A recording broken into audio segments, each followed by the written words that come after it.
Puji Tuhan. Bapak Ibu Saudara diberkati Tuhan. Sekarang ini dalam satu kumpulan kita tidak lagi dalam posisi takut sehingga membuat kita harus pakai masker. Tidak juga karena kita takut sehingga kita harus menjaga jarak. Tetapi kita sudah terbiasa dengan prokes itu. Tanpa sadar, saya mau katakan bahwa itu juga adalah proses pembentukan yang kita tanpa sadar sudah ikuti dan jalani. Sehingga anak-anak itu nggak usah disuruh pasti cuci tangan.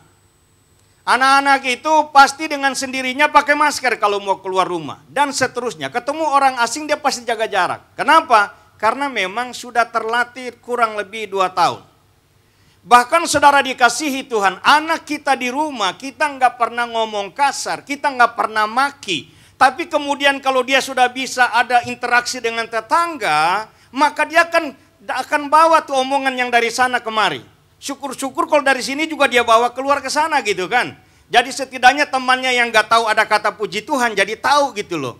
Tapi kemudian yang kita nggak tahu di luar sana, yang kita nggak pernah ngomong di sini, dia bisa ngomong brengsek. Kenapa? Itu proses pengaruh.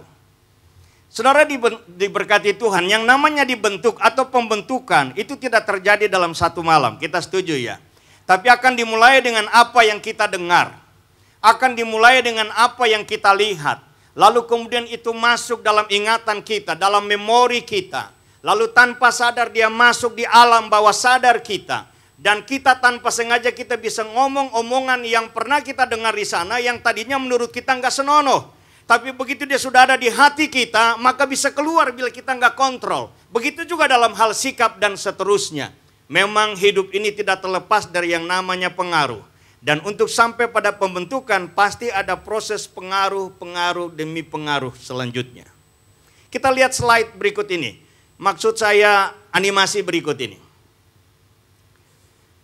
Hal yang keras sekalipun seperti batu dan sebagainya bisa terbentuk oleh karena satu waktu, bisa juga karena suhu, begitu ya. Itu bisa merubah satu benda yang keras sekalipun.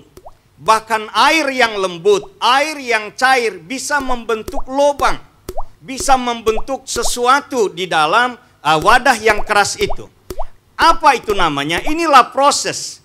Proses dari satu yang tidak ada menjadi ada. Dari bentuk yang sudah ada berubah pada bentuk yang berikutnya. Saudara diberkati Tuhan. Saya tidak percaya bahwa ada anak-anak Tuhan yang terlalu bebal sehingga tidak bisa dibentuk. Yang setuju katakan amin. Dan berbicara dibentuk, kita bisa dibentuk dengan berbagai hal. Dalam banyak hal.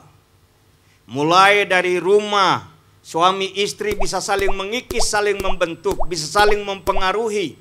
Kalau istri nggak kuat-kuat bisa ikut jelek seperti suami atau sebaliknya. Kalau suami nggak kuat-kuat bisa ikut istri cerewetnya dan seterusnya. Itu adalah proses yang alamiah terjadi. Anak-anak dipengaruhi oleh orang tua. Tapi sebaliknya orang tua juga bisa dipengaruhi oleh anak. Kita bisa mendapat pengaruh di mana lagi? Lingkungan di mana kita bersahabat. Di mana kita pertemanan. Apa yang dia lakukan kita nggak setuju. Tapi kita memakluminya. Lama-lama kita mengkompromikannya. Dan lama-lama kalau kita nggak betulkan dia, yang dia punya kita adopsi menjadi gaya kita. Kita bisa dibentuk di mana saja. Kita nonton apa, kita lihat apa, itu juga bisa mempengaruhi kita. Sampai kepada di dalam gereja, saudara bisa dipengaruhi oleh pendeta. Atau sebaliknya pendeta bisa dipengaruhi oleh jemaat. Hal yang baik. Bila kita terpengaruhi oleh hal yang baik, itu puji Tuhan.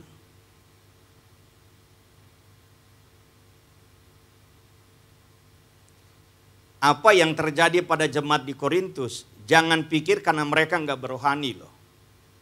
Jangan pikir karena mereka nggak punya iman loh. Justru karena mereka berohani, mereka punya iman, lalu mereka punya kelompok, lalu kemudian dari kelompok ini dikultus individukan seseorang, lalu sampailah ada yang namanya pihak Kefas, pihak Apolos, lalu kemudian pihak Yesus, pihak Paulus. Saudara dikasih oleh Tuhan, kalau kita nggak jaga-jaga, di gereja yang katanya nilai kita adalah keluarga pun bisa terjadi kelompok-kelompok itu. Sudah ada di Alkitab contohnya, bukan nanti di perjanjian baru. Dari perjanjian lama juga sudah ada. Jadi kalau saya mau bilang, mulai dari dunia yang masih tergolong baru sampai kepada dunia sekarang saudara dan saya yang tergolong tua ini, hal-hal yang jelek itu sudah ada dari sana dan terus dia berkembang. Dia multiplikasi. Dia terus mengembang. Dan ini yang dikatakan Tuhan Yesus, jika anak manusia datang pada akhir zaman nanti, masihkah dijumpai iman di muka bumi ini? Saya ingin kita membaca satu ayat ini. Galatia pasal yang ketiga, ayat yang ketiga. Adakah kamu sebodoh itu? Kamu telah mulai dengan roh. Maukah kamu sekarang mengakhirinya di dalam daging? Ini pertanyaan Paulus kepada jemaat Galatia. Mengapa? Karena jemaat Galatia adalah tergolong jemaat mula-mula yang mana di dalam gereja dan lingkungan mereka lebih banyak orang Kristen latar belakang Yahudi daripada orang Kristen latar belakang kafir. Lalu yang terjadi adalah orang-orang Kristen yang Yahudi ini mereka sudah percaya Yesus, mereka sudah dibaptis, tetapi hal yang mereka nggak lupa bahwa mereka punya perjanjian dengan Allah yang diturunkan Allah kepada Abraham begitu ya. Bahwa mereka harus disunat sebagai tanda kepemilikan Tuhan. Sekarang di dalam Yesus mereka masih mengharapkan, mereka masih berusaha hal itu tetap dilakukan. Maka jemaat di Korintus yang masih kafir atau latar belakang kafir pun melakukan sunat dengan alasan. Ini yang masalahnya di sini. Supaya kamu benar-benar selamat. Bukan hanya percaya Yesus, tapi kamu harus disunat. Saya mau beritahu begini. Kita buka hati, dengan mulut kita mengaku Yesus Kristus adalah Tuhan, finish. Kita sudah punya jaminan keselamatan. Selanjutnya dari titik ini kita ke depan, bagaimana kita terus berproses untuk sampai akhirnya kita menjadi serupa dengan Kristus. Slide pertama coba. Ada saya punya kalimat coba. Setiap bayi yang dilahirkan bagaikan kertas putih bersih tanpa gambar atau tulisan. Selanjutnya sangat ditentukan oleh siapa yang menggambarnya atau menulisnya. Ini Ari nih, ini Ari sama Sevanya depan kemarin mereka penamatan ini. Udah tamat SMA jadi udah selamat tinggal kemeja putih celana abu-abu. Besok-besok mereka sekolah walaupun masih gaya-gaya sedikit anak SMA tapi udah pakai baju bebas gitu ya. Nah ini hari ini kan anak saya yang nomor 1 nih. Coba kok berdiri lihat ke sana kok. Buka masker kok. Iya buka. Yang suruh yang pegang mic soalnya. Makasih. Dari model wajah sama saya kan agak mirip, boleh bilang agak beda juga boleh ya. Dia lebih muda, dia lebih ganteng. Dan saya mau beritahu bapak-bapak, kenapa anak kita lebih ganteng dari kita? Karena kita udah tua, dia masih muda. Kalau kita di umuran dia juga kayaknya sama gitu ya, bersaing lah. Andai kata Ari ini lahir dan besar di Sangir, atau di kampung saya di Halmahera, kira-kira dia kayak begini nggak ya? Saya ini kan udah lari ke sini nih. Logat saya sama dia beda.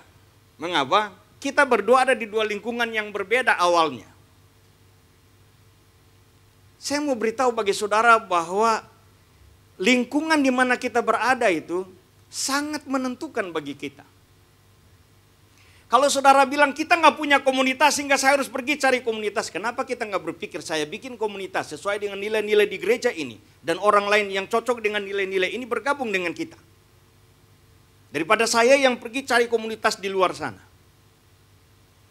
Kertas yang putih itu, bila ada di tangan penjaga toko, maka mungkin akan ditulis bon-bon di situ. Apa catatan apa, nyonya pesan apa yang mesti dibeli atau apa dan seterusnya. Kalau itu ada di tangan orang yang bikin lagu, maka penuh dengan lirik, tergantung perasaannya. Akan terlihat dari lirik, wah ini melo semua, ini kayaknya nih dulu masih kecil cengeng dan seterusnya. Dan bila kertas itu ada di tangan seorang pemimpin, maka akan penuh dengan impian-impian dan impian terhadap orang-orang yang dipimpin. Saya ulangi kalimat yang dulu pernah saya sebut di sini. Pernah ada kalimatnya di situ di belakang. Yang namanya melatih seseorang untuk menjadi mahir dalam pelayanan, itu hal yang mudah. Tetapi kemudian untuk membentuk seseorang untuk menjadi suksesi kita, itu yang sulit. Kenapa? Karena itu menyangkut hati, menyangkut kehidupan. Dan saya mau beritahu bagi saudara bahwa di mana letak masalahnya. Masalahnya adalah bukan si pemimpin gak punya kemampuan melatih yang dipimpinnya. Tapi mungkin karena yang dipimpin gak memberikan hati, gak memberikan hidupnya untuk dibentuk oleh sang pemimpin. Itu masalahnya. Jangankan jemaat dengan pendeta atau dengan gembala. Murid-murid Yesus dengan Yesus pun sama. Satu waktu di home ada satu anggota home tanya gini sama saya. Kalau lihat situasi kayak begini, boleh nggak kalau saya bilang bahwa sansip di gereja nggak berhasil? Saya bilang jangan ngomong gitu. Kalau kesimpulan seperti itu gimana dengan Tuhan Yesus? Dari 12 orang, satu mengkhianati, satu menyangkali. Kalau kita bilang ukurannya seperti itu berarti Tuhan Yesus juga gagal. Saya mau beritahu, pendeta sekali berapa saudara mau sebut, tapi jemaat berhasil dan tidak dalam pembentukan sangat bergantung pada penyerahan dirinya, penyerahan hatinya. Rasa percayanya dia kepada pemimpin, punya pendudukan diri sama pemimpin, itu aja rahasianya.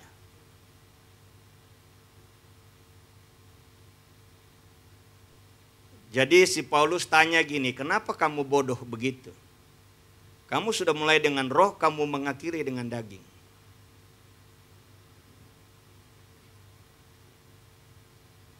Yang namanya orang bertobat itu beralih dari hidup dipimpin oleh kedagingan, keinginan daging, kepada hidup yang dipimpin oleh roh. Itu orang bertobat. Bagaimana dengan orang yang mundur secara rohani, jatuh kerohaniannya, adalah orang yang memulai dengan roh, mengakhirinya dengan daging. Ini seperti ini, jemaat Galatia. Hal yang sama seperti jemaat Efesus. Tuhan Yesus menegur dalam penglihatan Yohanes bahwa jemaat Efesus jatuhnya terlalu dalam. Sementara mereka masih giat dalam pelayanan. Mereka masih punya ketajaman melihat ini hamba Tuhan palsu atau enggak. Tapi secara kasih mereka sudah jatuh terlalu dalam. Saudara diberkati Tuhan. Kita ini sedang berubah. Persoalan perubahan kita ini dari rendah naik untuk mencapai pada kesempurnaan Kristus. Atau kita dari posisi sekarang bukan naik tapi bukan stuck, diam ya, tapi kita turun loh. Yang tahu itu cuma kita. Istri suami bisa nggak tahu, tapi kita pasti tahu. Nah bahayanya kalau kita nggak tahu, itu bahaya.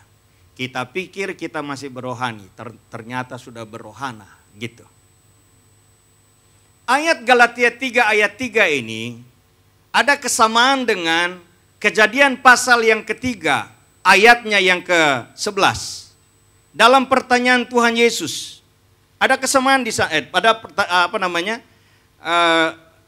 pertanyaan Allah kepada Adam.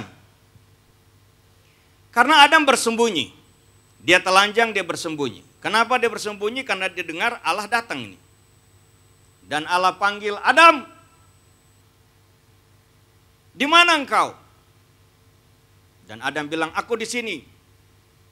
Aku bersembunyi karena aku telanjang. Dan ayat 11 ini. Siapa yang memberitahukan kepadamu bahwa engkau telanjang? Sebetulnya dari awal nggak usah Allah tanya, Allah sudah tahu Adam bersembunyi. Alasan bersembunyi karena dia berdosa. Kenapa dia berdosa? Karena dia makan buah terlarang. Kenapa dia makan buah terlarang? Karena mungkin terlalu menghormati istrinya Hawa. Dan seterusnya. Dan tidak perlu Allah tanya, Allah juga tahu di mana dia sekarang ini. Tapi kenapa Allah tanya?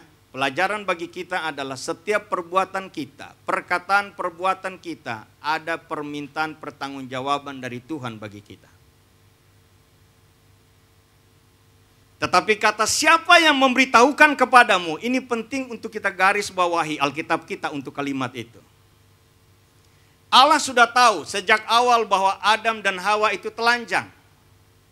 Di mata Allah mereka berdua telanjang. Tapi mereka berdua enggak tahu bahwa mereka telanjang karena ditutupi dengan kemuliaan Allah. Tetapi makan buah pengetahuan baik dan jahat itulah yang membuat mereka sadar bahwa sekarang mereka telanjang. Mereka tahu bahwa mereka telanjang. Mungkin setelah itu manusia tahu apa itu baik, apa itu buruk. Andai kata mereka nggak makan buah, manusia cuma tahu apa artinya kesempurnaan.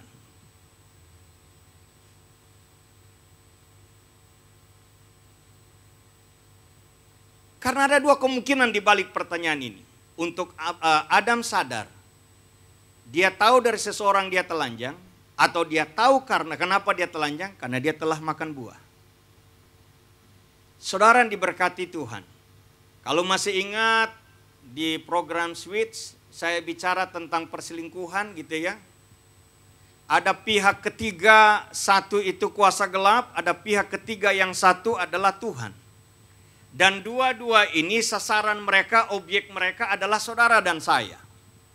Dan kalau kita nggak kuat-kuat, maka yang kiri kita yang gelap inilah yang akan menang mempengaruhi kita. Tapi kalau kita kuat atau kita punya ketaatan, maka kita akan terus bersama dalam pengaruh yang di kanan kita yang terang ini, Bapa ini. Begitu juga dalam rumah tangga. Kalau suami mau tegas-tegas juga, lama-lama istri ikut gitu loh. Enggak, ini mesti begini. Tapi jangan terlalu kaku aja. Anak-anak juga sama. Ada ketegasan dari ayah. Itu juga bisa nurut walaupun awalnya berontak. Kok, papi ngomong ya. Dulu si Ari saya straf dia berdiri, saya pukul pantatnya pakai rotan kecil, ikat pinggang. Dia nangis terus dia ngomong gini, lihat-lihat muka saya. Papi aat gitu loh. Dia masih kecil. Saya jongkok gitu ya, saya peluk dia. Saya bilang enggak, papi enggak jahat. Papi enggak mau Koko nanti jadi anak kurang ajar. Nanti kalau Koko udah gede, Koko ngerti. Satu waktu saya ajarin dia renang. Mulai dari tepi kolam, kita pakai kaki dulu, tendang-tendang air gitu. Kemudian kita berbalik segala macam. Kemudian saya pegang tangannya, saya tarik gini, dia pakai kakinya, ayun gitu. Saya rasa sudah bisa, saya lepas. Dia berontak. Papi mau Koko mati ya? Saya bilang, hai diam. Tapi waktu saya bilang diam, masa sih orang tua mau matiin anaknya? Tapi ingat juga ada juga memang yang matiin anaknya gitu. Cuma saya lagi begitu di hati saya muncul gini. Inilah kebanyakan orang Kristen bisa salah mengerti dengan Tuhan. Betul ya? Kita bisa salah ngerti dengan Tuhan.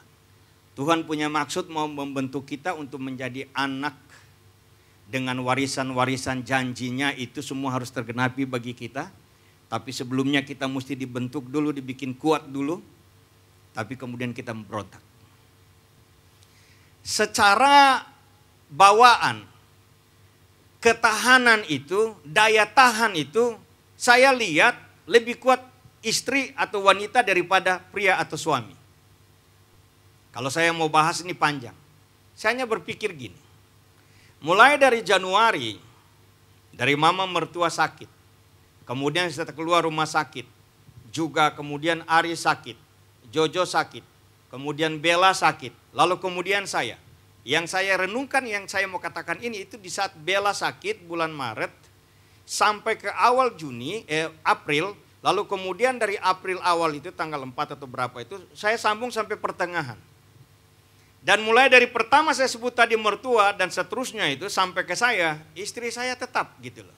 Sebagai yang urus ini itulah, masak ini itulah, cuci ini itulah, saya bantu-bantu. Waktu saya masih sehat sebelum saya yang sakit, saya bantu ini, bantu itu, tapi tetap saya berpikir capek juga ya kerja begini ya.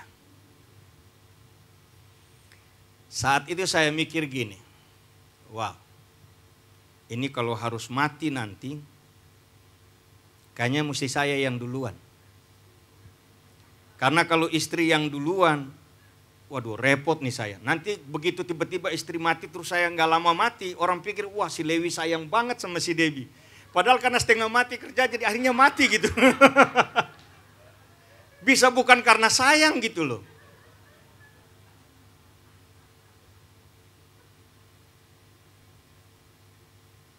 Mengapa begitu? Karena ayam jago tidak dilahirkan untuk bawa anak. Karena yang bawa anak adalah induk ayam gitu ya. Tapi ayam jago bisa kalahkan ayam jago lainnya. Tapi dalam hal urus anak dia nggak bisa. Itu masalahnya. Pertanyaan sekarang adalah, ada manfaat enggak? Ada tujuan enggak kita dibentuk oleh Tuhan? Begitu kan? Coba saya mengajak kita melihat slide satu ini dulu. Orang yang bertobat. Karena saya pikir penting saya harus menjelaskan walaupun singkat. Orang yang bertobat adalah mereka yang berpindah dari hidup oleh daging kepada hidup oleh roh. Sedangkan orang yang murtad adalah mereka yang beralih daripada hidup oleh roh kepada hidup oleh daging. Nah ini murtad ini saudara, ini terlalu kasar atau terlalu vulgar. Saudara ganti dengan mundur rohani juga boleh. Puji Tuhan. Saya mau berkata begini. Tadi dalam slide yang pertama, bahwa anak itu sangat ditentukan dia ada di lingkungan mana. Itu berbeda dengan saya dan saudara saat kita bertobat. Saat kita bertobat, kita lahir baru betul. Tapi persoalannya, hidup lama kita itu, kebiasaan lama kita itu, karakter kita itu masih bisa membayangi dan mengikuti kita bahkan. Maka disinilah dibutuhkan proses pembentukan itu. Nah mari kita masuk pada bagian yang pertama. Manfaat pembentukan Tuhan bagi kita. Saya akan menjelaskan ini secara cepat. Manfaatnya adalah agar kita menjadi dewasa dan serupa Kristus. Ayatnya Roma pasal yang ke-8, 29 dan 30. Sebab semua orang yang dipilihnya dari semula, mereka juga ditentukannya dari semula untuk menjadi serupa dengan gambaran anaknya, supaya ia anaknya itu menjadi yang sulung di antara banyak saudara. Saya ulangi baca ayat ini. Mereka yang dipilihnya dari semula. Saudara dan saya sudah dipilih Tuhan sejak semula. Efesus 1 bilang sebelum dunia dijadikan saudara dan saya sudah dipilih di dalam Kristus Yesus Tuhan. Bagaimana dengan mereka di luar sana yang belum percaya Tuhan? Apakah mereka tidak dipilih Tuhan? Bagaimana dengan mereka yang dulunya sudah sebagai orang Kristen atau anak Tuhan kemudian mereka murtad? Apakah mereka itu tergolong orang yang tidak dipilih? Ntar dulu. Yang dimaksudkan dengan pemahaman saya, yang dimaksudkan dengan dipilih dari semula adalah Yesus ditentukan untuk menjadi juru selamat bagi semua manusia kemudian. Dan semua manusia disediakan jalan menuju pada keselamatan, yaitu peristiwa salib. Yesus mati di situ supaya saudara dan saya bebas dari kutuk. Yesus bangkit pada hari yang ketiga supaya maut gak punya kuasa bagi saudara dan saya yang ada di dalam dia. Dan kalau kita percaya kepadanya, kita tergolong kepada orang-orang yang masuk pada kelompok dipilih sejak semula. Karena sebelum saudara dan saya lahir, Sang Juru Selamat sudah disediakan bagi saudara dan saya. Jangankan kita berbuat dosa, sebelum kita lahir, Sang Juru Selamat sudah tersedia bagi saudara dan saya. Mereka juga yang dipilih ini ditentukannya dari semula untuk menjadi serupa dengan gambaran anaknya. Ari boleh nggak bisa bahasa Sangir, tapi jangan diragukan dia anak orang Sangir atau bukan. Selama papanya itu adalah masih ngaku Sangir, maka dia juga tetap Sangir.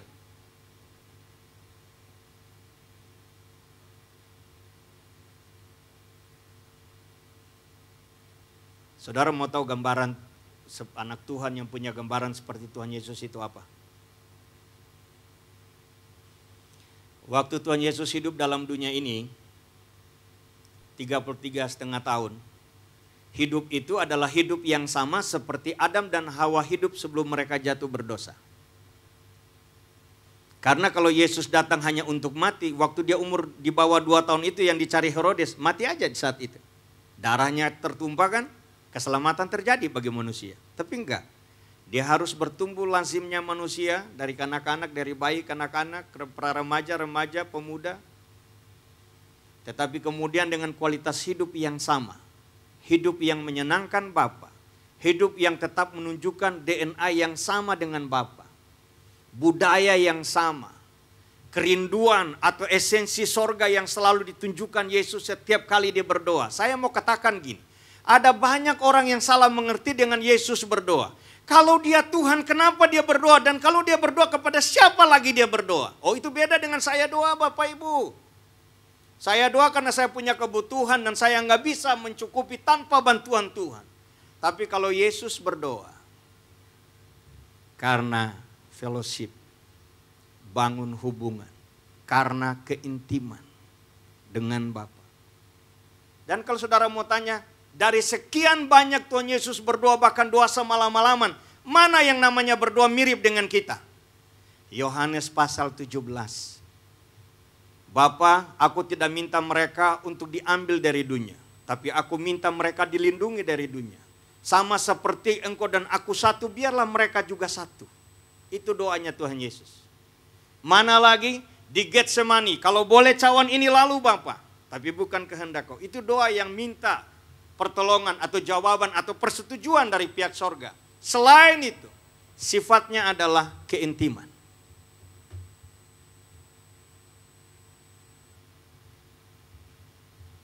Di ayat ini, untuk menjadi yang sulung di antara banyak saudara dan seterusnya. Saya pikir saya nggak usah jelasin, saya hanya mau melihat bagian yang kedua aja. Ayat 30 saudara baca, renungkan sendiri ya. Manfaat yang kedua, menjadi dewasa dan siap menjadi mempelai Kristus. Ini konteksnya ditulis 2000 tahun yang lalu. Yang waktu itu belum ada kasus kakek-kakek menikah atau bapak-bapak parubaya menikah dengan anak di umur di bawah 12 tahun. Waktu itu belum ada kegilaan itu. Jadi kemudian kalau dibilang mempelai Kristus adalah gambaran wanita dewasa. Yang namanya menikah itu laki dan perempuan adalah pria dewasa, wanita dewasa. Dan kalau ini adalah mempelai Kristus, maka gambarannya adalah gereja, jemaat Tuhan yang dewasa rohani. Mari kita baca ayatnya. Wahyu 21 ayat 9. Maka datanglah, Wahyu 21 ayat 9. Maka datanglah seorang dari ketujuh malaikat yang memegang ketujuh cawan yang penuh dengan ketujuh malapetaka terakhir itu. Lalu ia berkata kepadaku, katanya, marilah ke sini, aku akan menunjukkan kepadamu pengantin perempuan mempelai anak domba. Jadi malaikat lagi ngomong sama Yohanes, murid Yesus, Rasul Yohanes. Inilah sosok wanita atau mempelai Kristus itu, mempelai anak domba itu. Siapa kelompok ini? Anak-anak Tuhan yang dewasa rohani. Itu sebabnya saudara saya mau berkata, kedewasaan rohani seseorang tidak diukur oleh lamanya dia sebagai anggota jemaat di satu gereja yang top. Bukan ukuran bahwa dia sudah melayani sana sini, bukan. Bukan ukuran dia sudah banyak menghafal ayat, bukan. Bukan ukuran dia bisa doa semalaman berhari-hari Pak, doa puasa berhari-hari, bukan. Itu ciri-cirinya, tapi itu bukan ukurannya. Tetapi apakah kita punya kematangan? Tidak. Apakah kita bisa yang namanya melepaskan hak, menyangkali kedagingan? Ada enggak ciri-ciri itu pada kita? Ada enggak hidup ini dengan semua yang saya punya hanyalah tentang Tuhan saja? Memuliakan Tuhan saja. Ada enggak yang kayak gitu? Dan di saat kita memberkati seseorang, kita memberi seseorang, kita pakai prinsip tangan kanan kasih, tangan kiri enggak boleh tahu, atau sebaliknya?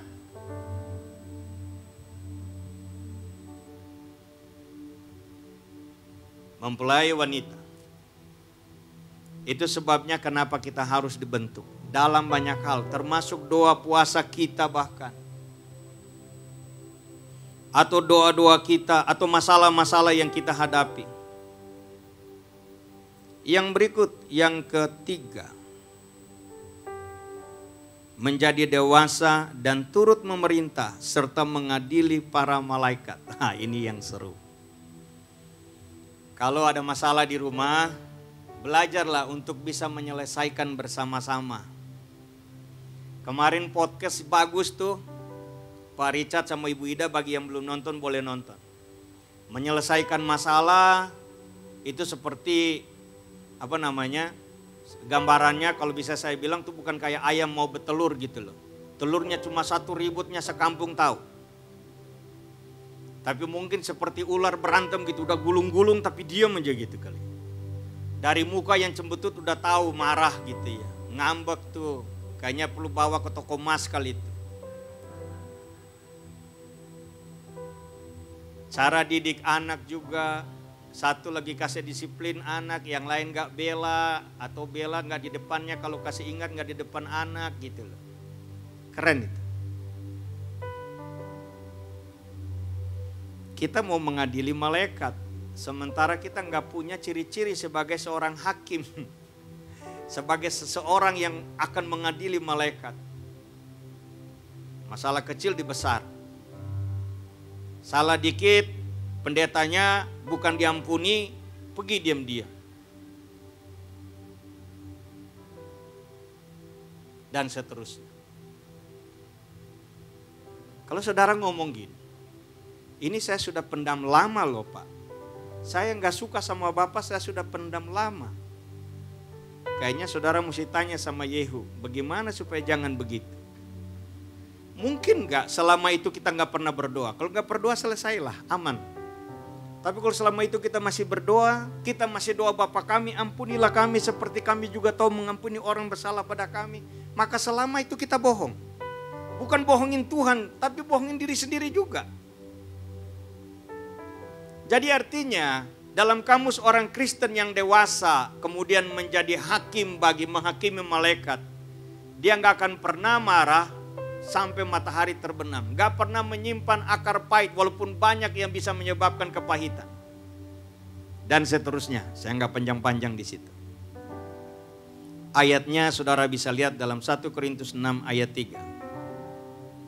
Tidak tahukah kamu bahwa kita akan menghakimi malaikat-malaikat? Jadi apalagi perkara-perkara biasa dalam hidup kita sehari-hari. Saya baca ayat 1 dan 2 tidak ada di slide. Apakah ada seorang di antara kamu yang jika berselisih dengan orang lain berani mencari keadilan pada orang-orang yang tidak benar dan bukan pada orang-orang kudus? Atau tidak tahukah kamu bahwa orang-orang kudus akan menghakimi dunia?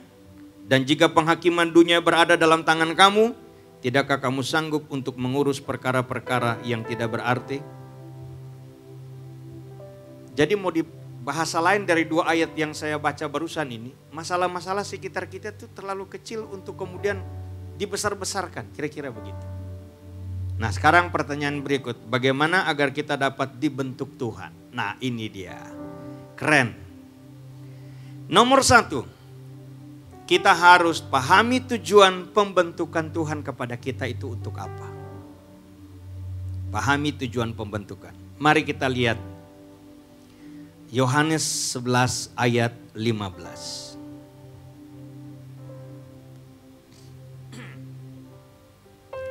Kata Tuhan Yesus gini, tetapi syukurlah aku tidak hadir pada waktu itu.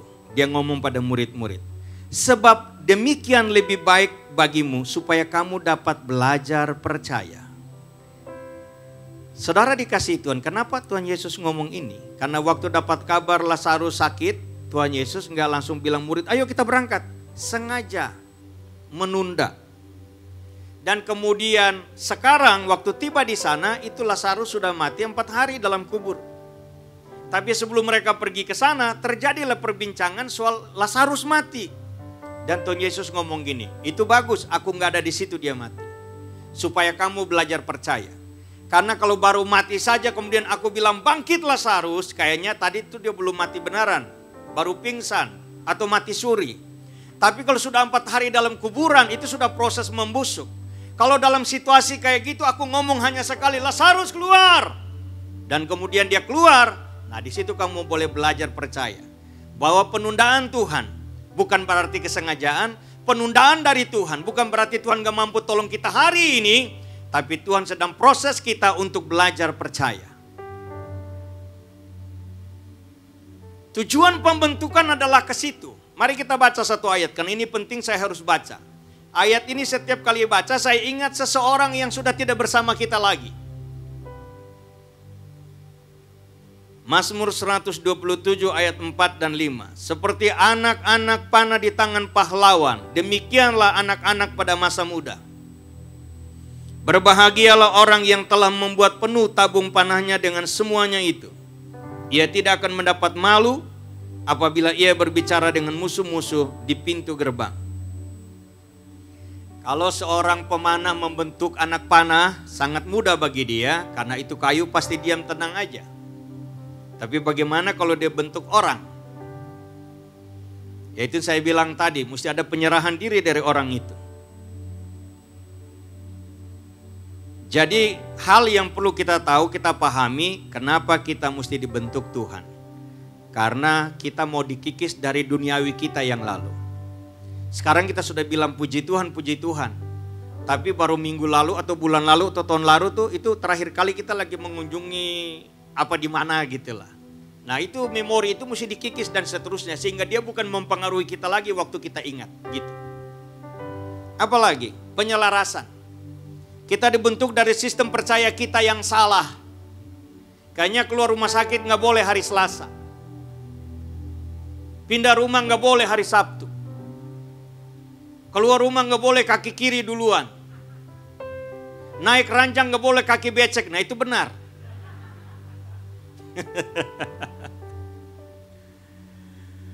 Satu waktu kami perjalanan ke Lampung dan itu pertama kali saya kaget itu cobek itu. Dengan sambal-sambalnya, daun kemangi segala, itu ada di meja di mana kita mau makan. Jadi saya tanya sama teman, kok barang ini ada di meja? Iya ada lah. Kenapa emang? Barang ini di kampung kami adanya di dapur, nggak boleh bawa di meja makan, gitu loh. Oh itu di sana, di sini beda.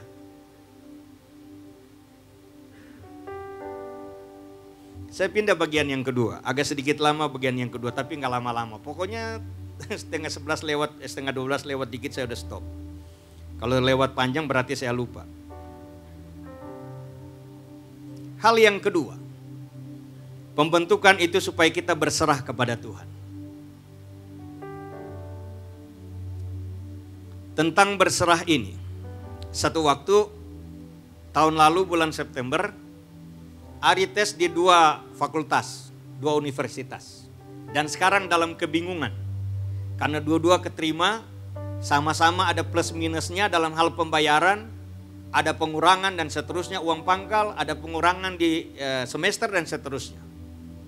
Kemudian kita doa bertiga, saya, maminya sama dia. Saya kasih semangat, kasih kekuatan, kemudian pokoknya percaya aja, berserah, kita doa.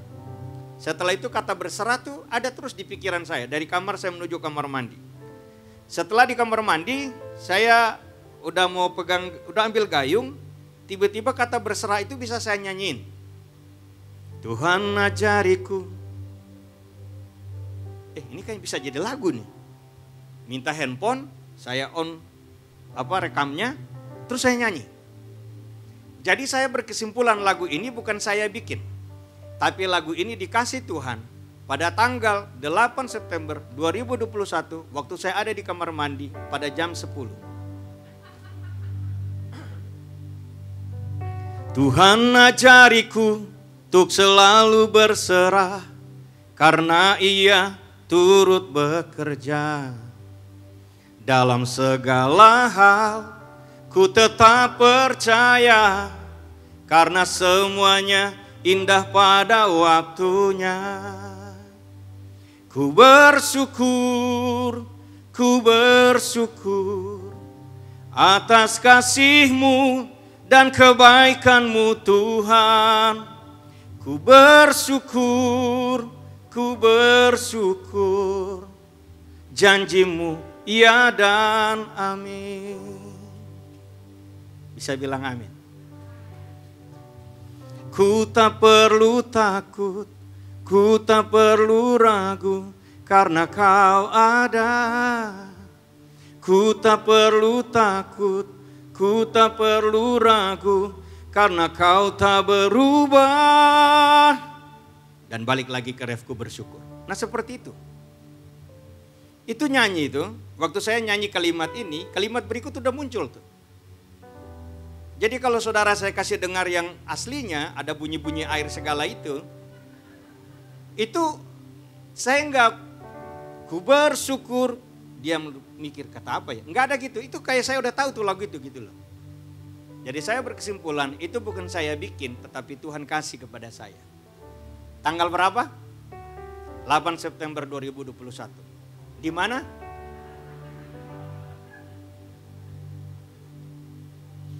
Haleluya. Tentang berserah ini, saya kasih ayatnya Bapak Ibu baca di rumah ya. Direnungkan karena ini penting. Kalau saudara mau protes sama Tuhan, baca lagi ayat ini, nggak jadi protes pasti. Yeremia 18 ayat 1 sampai 6, kemudian Roma 9, 20, 21. Saya ulangi, Yeremia 8 ayat 1 sampai 6, Roma 9, 20, 21. Yeremia disuruh Tuhan pergi ke tukang priuk. Nanti di sana aku mau ngomong sesuatu untuk umatku Israel. Setelah dia lihat orang itu kerja, nggak benar, dibongkar lagi, bikin lagi, banting-banting segala macam. Tuhan bilang, aku bisa lakukan yang sama untuk umatku Israel. Paulus kepada jemaat di Roma, Paulus nanya gini, ada enggak yang dibentuk protes kepada yang membentuk? Tuhan, salah nih bikin aku kayak gini. Bejana nggak punya kuasa, kemampuan atau apapun untuk bisa protes kepada tukang priuk. Tapi Paulus ngomong gini, bejana yang baik, bejana yang mulia untuk tujuan yang mulia. Yang kurang baik, kurang mulia untuk tujuan yang kurang mulia. Saya mau katakan kalimat ini. Hasil pembentukan saudara dan saya, kualitas pembentukan saudara dan saya, menentukan Tuhan mau mempercayakan apa bagi saudara dan saya.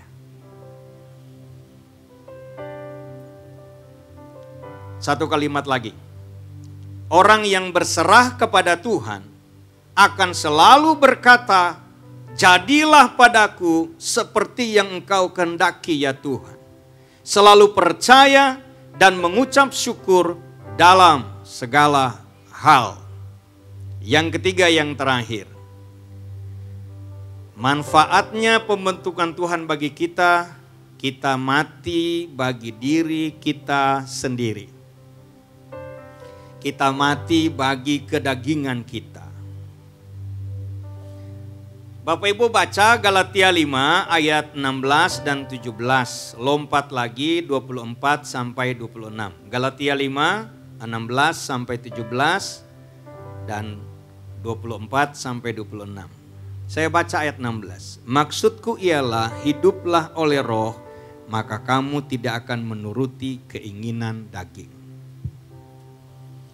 Kalimat terakhir dari saya untuk ayat ini.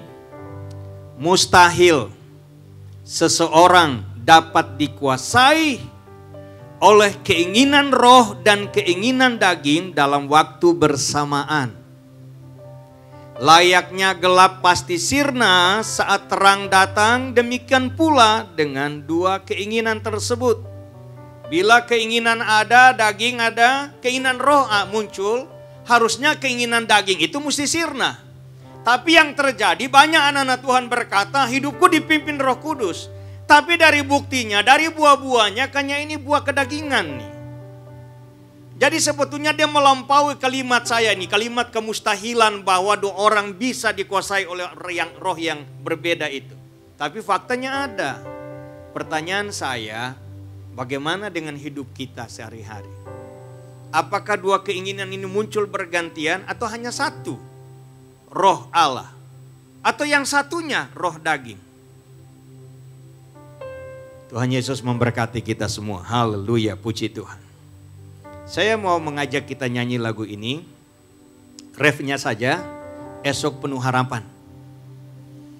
Saudara percaya bahwa di balik kesesakan hidup, saudara renungkan apakah ada faktor kebodohan kita atau tidak gitu. Kalau ada faktor kebodohan, Tuhan akan turut bekerja untuk mendatangkan kebaikan bagi kita. Kalau ada faktor orang jahat sama kita, sama juga Tuhan akan turut bekerja mendatangkan kebaikan bagi kita. Tapi mungkin dalam perenungan kita tahu bahwa tidak di dua-dua itu berarti Tuhan punya agenda lain yang hari ini kita belum mengerti. Tapi pasti satu waktu kita akan tahu kenapa hal itu diizinkan Tuhan terjadi. Tetap pandang Tuhan dan percaya bahwa hari esok kita ada di dalam genggamannya, ada di dalam rancangannya. Saya undang semua berdiri.